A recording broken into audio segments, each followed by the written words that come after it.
Nous sommes à un âge où tout doit se dévoiler. Les fidèles, c'est vous qui encouragez nos mensonges.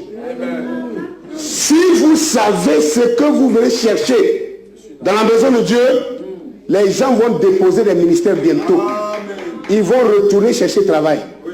Arthur Koestler a écrit un livre et il a prouvé que ceux qui sont en Palestine là-bas ne sont pas des Hébreux, qu'ils n'ont aucune goutte de sang des Hébreux.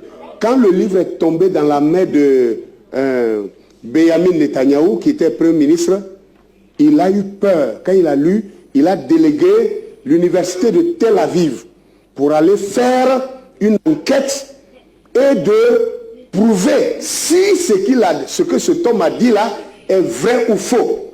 Et quand ils ont fait des recherches archéologiques, scientifiques, tout ça, ils ont fait des prélèvements ADN, ils se sont rendus compte que tout ce que Arthur Koestler avait dit était la vérité. Que eux tous qui sont assis là-bas, aucun n'est un vrai descendant d'Abraham. Regardez ce que ça va causer. Alors le Premier ministre Benjamin Netanyahou s'est dit, si c'est vrai que nous qui sommes ici, on n'est pas le vrai peuple de Dieu, c'est que le vrai peuple de Dieu viendra un jour nous déloger.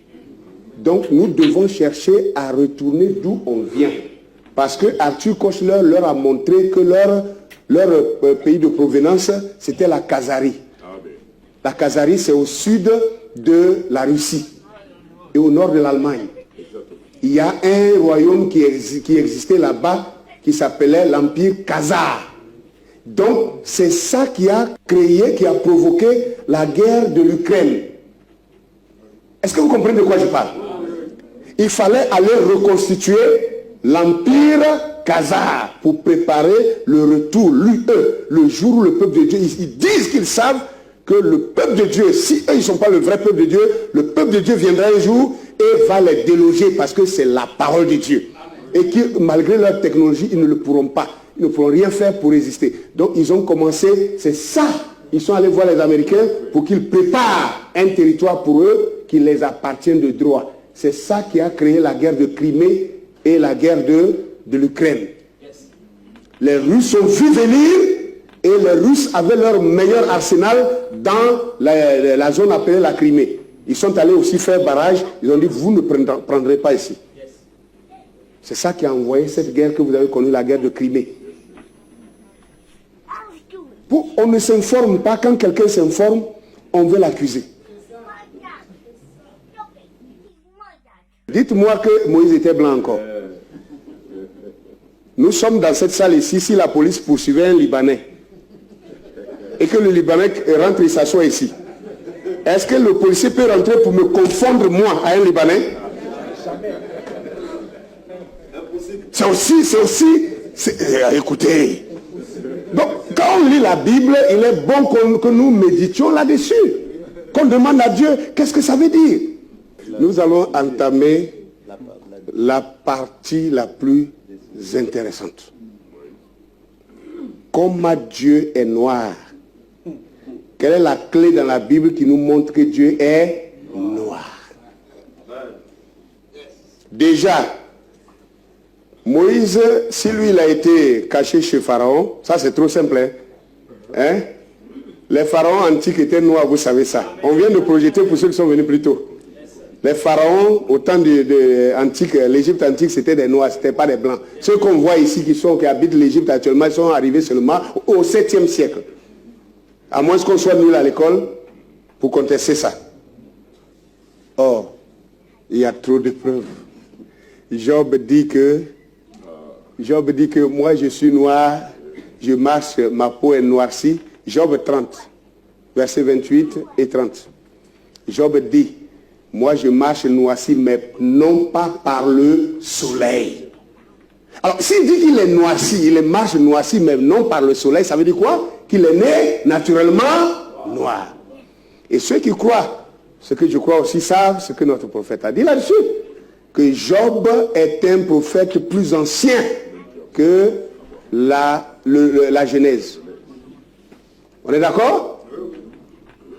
Et regardez les années les plus reculées. D'ailleurs, moi, je vous dirais même que ce que les gens nous disent, ce n'est même pas vrai. Job est avant Abraham. Parce que Job dit Je voudrais que mes paroles soient écrites dans un livre.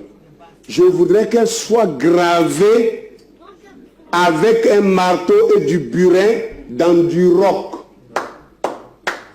Où est-ce que sur la terre ici, la parole de Dieu a jamais été gravée dans du roc? Vous savez, non? Dans les pyramides. Et le prophète nous dit que Dieu a écrit 3 Bibles. La première, c'est le zodiaque. La deuxième, c'est les pyramides. Et la troisième, c'est celle qu'on a ici. Et les gens nous disent que quand moi je lis les livres d'égyptologues, non, je n'ai pas le droit. Une Bible qu'on t'interdit de lire, ça ne te dit rien.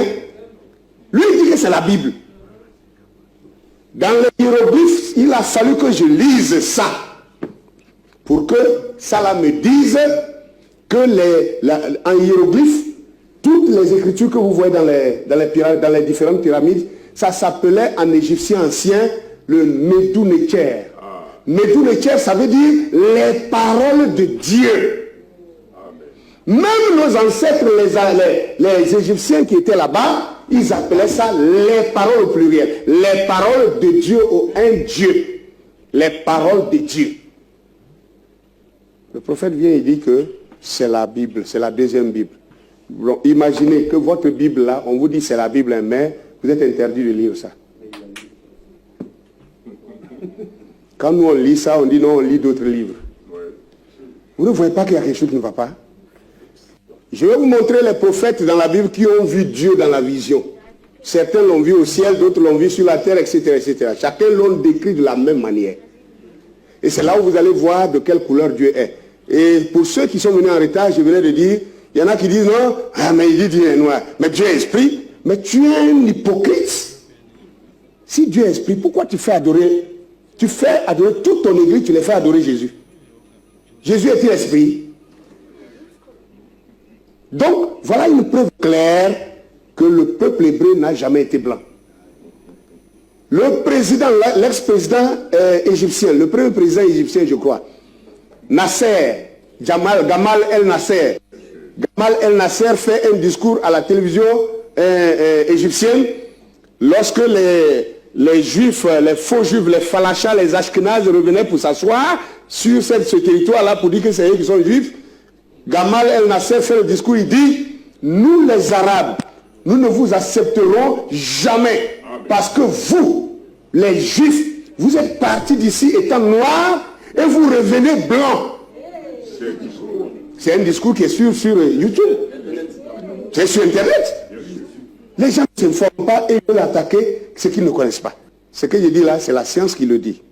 La science dit que la race noire est une race multigénétique. Multigénétique, ça veut dire qu'un couple noir peut mettre au monde un enfant complètement blanc. Ce que nous appelons les albinos. On se ment à nous-mêmes. Quand on est couché sur nos lits à la maison, après avoir menti à l'église, pendant 3 heures de prédication, mentant aux gens, tu es sauvé, tu es sauvé, tu es sauvé, tu es sauvé. On revient à la maison, on se couche sur notre lit, on commence à s'interroger. Eh, moi-même là, est-ce que je vais aller au ciel? Pourquoi on est comme ça? Pourquoi?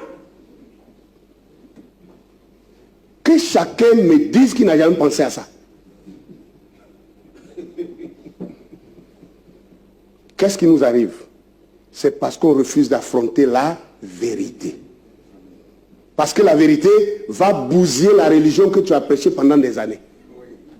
La vérité va casser le système que tu avais mis en place pendant des années. Et les gens que tu as endoctrinés pendant des années risquent de te prendre pour un faux. C'est ce que nous pensons. Mais je vais vous dire, les véritables fils de Dieu, même si tu as prêché pendant 20 ans, tu as prêché pendant 50 ans du faux, le jour où tu as aperçu la vérité et que tu es humble, que tu as le courage de venir vers eux pour dire je m'excuse, je ne suis pas Dieu, je ne suis que son serviteur. Les choses que j'avais dites là, je croyais que c'était ça, mais ce n'est pas la vérité. Pardonnez-moi, voici la vérité. Je vous assure, les enfants de la vérité vont vous considérer plus que jamais. Si ce n'est pas la religion, pourquoi vous êtes contre ce que je dis maintenant? Puisque moi j'ai des preuves écrites, j'ai des preuves historiques. Maintenant, toi qui me combats là, tu as quoi? Si ce n'est pas ta religion, ton dogmatisme, enlève-moi, va mettre dans ton... Je ne sais pas où tu veux me jeter, dans ta poubelle, je serai toujours le même. Je ne change pas mon langage. C'est Dieu qui me convainc de parler, je ne change pas. Insulte-moi comme tu veux, traite-moi comme tu veux, humilie-moi comme tu veux, mais je prêcherai ce que Dieu m'a dit de dire. Ah non, docteur, que toi qui parles, est-ce que tu l'as fait? Moi, j'ai mes fidèles, je suis venu avec une délégation d'Abidjan. Voilà Abidjan, voilà Abidjan, voilà Abidjan. L'autre est où? Voilà Abidjan, derrière là-bas. Ils sont tous de mon assemblée, ils savent combien de fois je me suis repenti pour avoir prêché un message. Et après, je me suis rendu compte que ce n'était pas vrai. Je viens devant ma propre chair, je me mets à genoux. Et je dis, Église, priez pour moi. La dernière fois que je l'ai fait, c'est l'année passée. 2020. Ce n'est pas du jeu. Je ne viens pas raconter n'importe quoi. Tous mes messages sont enregistrés, c'est filmé. Quand je prêche le soir, quand je prêche le dimanche, c'est filmé, c'est sur YouTube. Vous pouvez trouver ce que je dis là. Donc, vraiment, premièrement, on doit affronter tous la religion pour la détruire. Amen. Et bâtir la foi en nous-mêmes. Parce que la foi n'a rien à voir avec la religion. La religion même est l'obstacle à la foi. La religion est l'ennemi de Dieu. Parce que la religion est dogmatique. Et elle aliène les gens. Il y a des gens, des chrétiens, qui refusent de lire un livre parce que ce n'est pas la Bible. Tout ce qu'eux ils lisent, c'est la Bible. Dans la Bible, quand tu lis là, il y a Yaoundé dedans. Il y a Cameroun dedans. Tu vas apprendre ton histoire là-haut. Pourquoi nous sommes comme ça? Pourquoi? Il y a des gens qui ont déjà écrit sur l'histoire du Cameroun. Il y a des gens qui ont déjà écrit sur Yaoundé, sur Douala, sur Kribi. C'est ça, non? Il y a des gens qui ont déjà écrit sur les peuples qui sont ici. Mais, comme moi je suis chrétien, je ne dois pas lire, c'est un païen qui a écrit. Moi je suis un saint de l'enfer.